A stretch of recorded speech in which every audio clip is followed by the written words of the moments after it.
रघुकुल रीति सदा चली आई, प्राण जाय पर वचन न जाय। भारत की एक परंपरा रही है, भारतता के सतत गुण रहे हैं कि देश के लिए न्याय हित, जनहित और राष्ट्र हित के लिए खुद को कुर्बान करना, बलिदान देना। राजा शिवी हो, महाराजा भरत हो, भगवान रामचंद्र जी हो, एक सनातनी परंपरा रही कि अपने वचनों का, अपने आदर्शों का, अपने संस्कृति के लिए सबको समर्पित करना। भगवान राम ने राजपाट छोड़ दिया अपने वचनों की रक्षा करने, पिता के वचनों की रक्षा के लिए। महाराणा प्रताप ने जंगलों में भटकते रहे, घास फूस खाते रहे, पर उन्होंने आक्रांता की, आधीनता स्वीकार नहीं की। सुभाष चंद्र बोस ने देश की आजादी के लिए अपना सब कुछ न्यौछावर कर दिया। भगत सिंह जी ने और साथियों ने देश की आजादी के लिए हंसते हंसते फांसी के फंदे पे चुना। परंतु शर्मनाक बात है, देश और आन मान शान के लिए बलिदान हुए जाबाजों की शहादत के बाद भी देश में ऐसी परंपरा बन गई हुक्मरानों की, पदलोलुपों की, जो 2 टके के लिए आतंकी स्थान के साथ खेलने की बेशर्मी कर रहे हैं। पूरा देश से विरोध कर रहा है कि आतंकी स्थान का मुंह तोड़ जवाब दिया जाए। इस्राइल की तरह, रूस की तरह, चीन की तरह, अमेरिका की तरह अपने देश से घुसपैठियों को उखाड़ फेंका जाए। भारत की अस्मिता और अखंडता पे दीमक की तरह लगे लोगों को, निस्वार्थ के लोगों को अंकुश लगाना चाहिए। नेपाल में लोग इन भ्रष्टाचार में लिप्त, निहित स्वार्थ में डूबे लोगों के खिलाफ सरकार को बेताज कर देते हैं, उनको सबक सिखा देते हैं। परंतु भारत में किस बेशर्मी से कल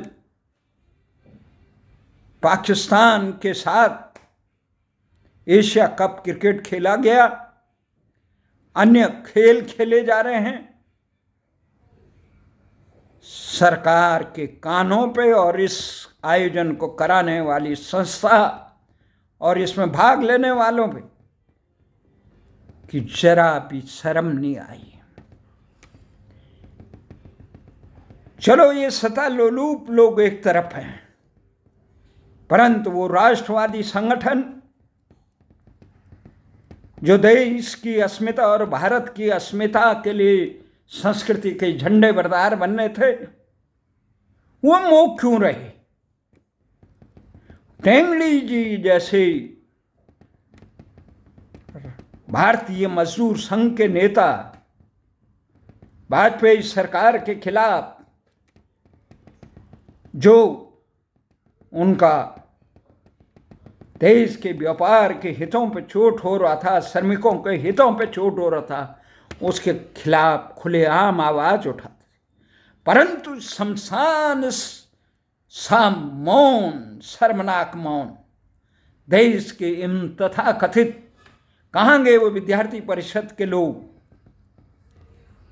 कहाँ गए स्वदेशी मंच के, कहाँ गए स्वयं सेवक, राष्ट्रीय स्वयं सेवक, विश्व हिंदू परिषद, बजरंग दल, माना कांग्रेस ने राष्ट्र के हितों पर वो किया, कुठाराघात किया। कांग्रेस से कभी आशा नहीं थी, परंतु उन्होंने भी इतना निर्लज्ज काम नहीं किया। मूक रहना, पदलोलुपों की कुछ मजबूरी हो सकती है, समझा जा सकता है, परंतु जो लोग अपने आप को देश की संस्कृति का ध्वजवाहक कहते थे, महाभारती के लिए समर्पित कहते थे, वो लोग आतंकी शान के साथ किन खुशी में। अमेरिका और रूस से लेकर चीन ने ओलंपिक खेलों को अपने देश के हितों के लिए ठुकरा दिया था, नहीं खेला, बहिष्कार किया था। हम अदने से एशिया कप के लिए, जहां पूरे क्रिकेट में भारत का एक साम्राज्य चलता है, ताकत चलता है, सिक्का चलता है, जिसे हम अंदर करें बाहर करें, वो देश की ताकत है। आखिर वो कौन सी मजबूरी थी? एक ही मजबूरी ने पूरे बेनकाब कर दिया देश के हुक्मरानों, राष्ट्रवादी संस्थाओं और देश के तथाकथित विश्व के सबसे बड़े राजनीतिक दल का दम भरने वाले भारतीय जनता पार्टी को। आज कुछ समर्थक मुझे मिले संसद की चौखट पर स्थित प्रेस क्लब ऑफ इंडिया में, कुछ तर्क दे रहे थे, कुतर्क दे रहे थे। हमने कहा, अगर देश की आन मान इजराइल ने अपने नागरिकों के मारे जाने पर पूरा गाजा साफ कर दिया, सीरिया साफ कर दिया, हिजबुल्लाह का नामो निशान मिटा दिया यमन को, ईरान पे अपने राष्ट्र के हितों की रक्षा के लिए अटक कर दिया, यहाँ तक कि अमेरिका के शागिर्द बने कतर पे भी हमला कर दिया, अपने देश के दुश्मनों से को मिट्टी में मिलाने के लिए, और खुली चुनौती दे रहे हैं। संसार में किसी भी देश में अगर हमारे दुश्मनों को संरक्षण दिया जाएगा, आतंकियों को, तो हम या तो उनको न्याय के हवाले करें, नहीं तो हम उनको निशाना बनाएंगे। ऐसा होता है राष्ट्रवाद। चीन की तरह होता है राष्ट्रवाद कि अपने राष्ट्र के हितों के खिलाफ आवाज किसी को न उठाए। जो राष्ट्र के हित, समान के हितों के लिए सबको एक नागरिक की तरह सम्मानित करना, सुरक्षित रखना। रूस की तरह, पुतिन की तरह सीखिए कैसे राष्ट्र विरोधियों को अपने देश के सीमाओं के निकट भी फटकने देने पर वो यूक्रेन जैसे अपने अंग के खिलाफ 32 नाटो देशों के खिलाफ संघर्ष करने से भी पीछे नहीं हटता। हमारे देश की कहाँ एकता, अखंडता। सिंदूर ऑपरेशन हुआ, देश के लोग खुश हुए कि चलो पाकिस्तान, आतंकी पाकिस्तान को तो मिटिया मेट कर देंगे, पर कहा गया कि ट्रंप ने कहा हमने बंद किया, पर भारत सरकार ने कहा हमने किया, ट्रंप ने नहीं। प्रदेश की जनता चाहती थी कि ये बताए कि आखिर ये रोका क्यों गया, ट्रंप के दबाव में नहीं रोका गया तो किस लिए किया। लश्कर तैयबा का आतंकी प्रमुख शहीद पे कहीं पे बाल बांका नहीं हुआ, उसके गुर्गे मरे होंगे कोई, पर पाकिस्तान जो पूरे आतंक को पोषण और संरक्षण देता है, पाकिस्तानी सेना, उसके अड्डों पे कहीं हमला नहीं किया गया और बंद कर दिया गया। भारतीय सेना जाबाज तरसी रह गई, हम कि पाकिस्तान को मिट कर सकते हैं, परंतु आखिर उनको रोकने का आदेश किसने दिया? किस खुशी? क्या उद्देश्य की पूर्ति हुई? पाकिस्तान सरकार को संरक्षण दिया अमेरिका ने, चीन ने, टर्की ने। भारत के साथ खड़ा होने वाला एक भी देश विश्व में नहीं रहा।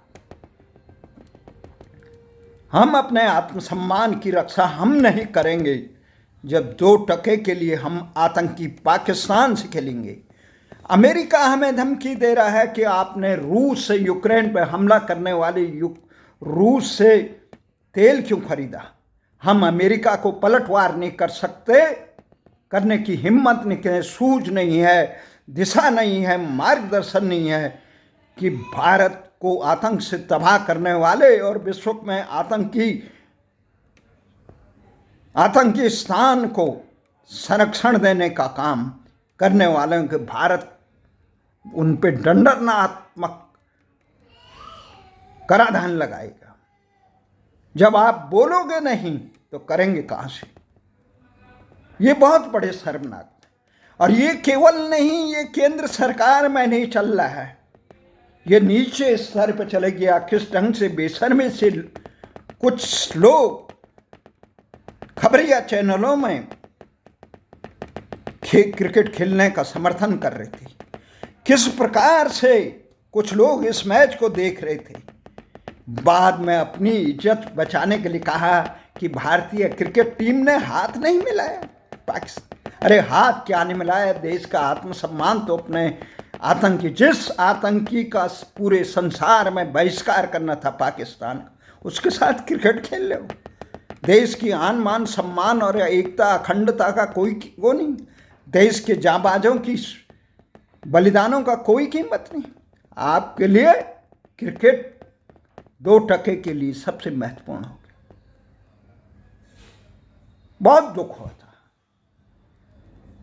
हम तो उत्तराखंड के, हमारी सरकारें किस निर्लजता से, जब आपने मुजफ्फरनगर कांड के अभियुक्तों को 2 अक्टूबर को हम हर साल करते हैं, सरकार कुछ साल से अनुमति नहीं दे रही है, बहाना बना रही है, कभी कुछ कभी कुछ। हर साल हम धिक्कारते हैं देश की व्यवस्था को कि आपने राष्ट्रवादी भारतीयों के साथ, उत्तराखंडियों के साथ मुजफ्फरनगर में ये कांड किया, जिसको भारत की सर्वोच्च जांच एजेंसी सीबीआई और इलाहाबाद उच्च न्यायालय ने नाजी अत्याचारों के समकक्ष रखा। उस गुनाहगार को उत्तर प्रदेश के तत्कालीन मुलायम सरकार और राव सरकार को भारतीय जनता पार्टी कोसती रही संसद में, और जब उन दोषियों को दंडित करने का आपके राज में समय मिला तो आपने उसे पद्म विभूषण देश से सम्मानित किया। पर सबसे बड़ी निर्लजता है, मजबूरी होगी केंद्र सरकार की, परंतु जो संगठन थे उत्तराखंड, जो बलिदानों से बना हुआ था, मुजफ्फरनगर, खटीमा, मसूरी जैसे कांड के से उत्तराखंड राज्य बनने के लिए नींव के पत्थर थे, उस राज्य के सत्तासीन भारतीय जनता पार्टी, जो भारतीय संस्कृति की ध्वजवाहक बनी होती है, उसने उप तक नहीं किया। विरोध करना तो बहुत दूर की बात, इतना नैतिक नहीं। सत्ता तो कभी हमेशा नहीं रहती है। सत्ता के प्यासे होते तो महाराणा प्रताप भी उनकी दासता स्वीकार करते विदेश से, परंतु वो आत्मसम्मान से सम्मानित थे। उनका दिल भारतीय संस्कृति के लिए धड़कता था। उन्होंने घास फूस खाना और जंगल में भटकना, दर दर भटकना स्वीकार किया, पर अपने आन मान शान से समझौता नहीं किया। उत्तराखंड के तमाम सत्तारूढ़ एमपी हो, विधायक हो, मुख्यमंत्री हो, पदाधिकारी हो, अंकिता भंडारी प्रकरण पर एक अधने से आरोपी को आप प्रदेश से बदर नहीं कर पाए, भारतीय संस्कृति के ध्वजवाहक बने। राम भक्तों पर निर्लजता से प्रहार करने वालों को सम्मानित करने का काम मुलायम और राव सरकार करे तो कोई लोगों को पता है कि ये इस ढंग के ही आदमी हैं, परंतु जो स्वयं को राम भक्त और भारतीयता के सपूत बताएं, उनके राज में ऐसा काम हो तो इससे शर्मनाक बात कोई नहीं हो सकती। सत्ताएं आती रहें चले जाती हैं, सदा कोई नहीं रहा, परंतु अपने आन मान शान संस्कृति के साथ इस प्रकार का शर्मनाक समझौता करना भारतीयता के लिए सबसे बड़ा दुखद है। और परीक्षा की घड़ी थी, इस कसौटी में ये खुद बेनकाब होके समय काल बहुत निर्ममता से, काला बाबा कहते थे कि काल बहुत निर्ममता से कुकृत्यों को करने वालों को बेनकाब करता है। वो काल नेमियों को जिस प्रकार से हनुमान जी बेनकाब करते हैं, उसी प्रकार समय ने ऐसे दोहरे चरित्र के लोगों को बेनकाब किया। जो समय लिखेगा उनका भी अपराध है, पाप का भागी न केवल व्याध। जो तटस्थ हैं, मूक समर्थक रहे, समय लिखेगा उनका भी अपराध। जय हिंद, जय भारत।